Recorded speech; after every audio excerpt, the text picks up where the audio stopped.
Shalom, salam bertemu kembali dalam podcast Eksposisi M116. Kita akan belajar mengapa Adam dan Hawa tidak merasa aneh ketika si ular berbicara dengan mereka. Menariknya, peristiwa ular yang berbicara kepada Adam dan Hawa bukan satu-satunya kejadian dicatat di dalam Alkitab di mana seekor binatang bisa berbicara. Nabi Bileam ditegur oleh keledainya, lihat Bilangan 22 ayat 21 sampai 35. Kita harus ingat bahwa meskipun binatang tidak mampu berbicara, namun ada makhluk-makhluk yang berkuasa, Allah, para malaikat, ataupun setan yang mampu melakukan mujizat termasuk membuat binatang berbicara.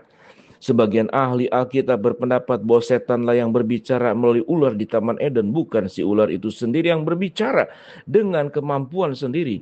Dengan demikian, peristiwa yang dicatat dalam kitab Kejadian pasal tidak mengidentifikasikan bahwa ular adalah binatang yang cerdas yang mampu untuk berbicara secara konsisten. Namun mengapa Adam dan Hawa tidak merasa aneh ketika si ular berbicara kepada mereka? Perlu dipahami kalau Adam dan Hawa tidak memiliki perspektif yang sama seperti dengan kita saat ini mengenai dunia binatang. Melalui pengalaman kita tahu bahwa binatang tidak mampu berbicara seperti halnya manusia, tapi Adam dan Hawa tidak memiliki masa kanak-kanak, tidak ada manusia lain yang mengajari mereka soal itu. Mengingat bahwa Adam dan Hawa saat itu mungkin bisa menjalani kehidupan dalam hitungan hari. Cukup masuk akal jika mereka percaya bahwa setidaknya ada beberapa hewan yang mampu berbicara. Bisa jadi juga itu bukan peristiwa pertama kali Adam dan Hawa berbicara dengan binatang.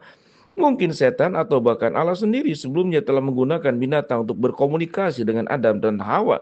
Sedikit sekali rincian yang jelaskan mengenai ini di Alkitab. Banyak ruang yang tersisa untuk diisi dengan spekulasi dan asumsi. Terakhir, cukup masuk akal bagi Hawa untuk menjawab si ular. Si ular tersebut jelas-jelas berbicara dengan bahasa yang ia mengerti dan menanyakan pertanyaan yang dapat dimengerti. Sepertinya Adam juga berusaha di dekatnya dan bisa membuktikan bahwa Hawa tidak menghayalkan hal-hal tersebut.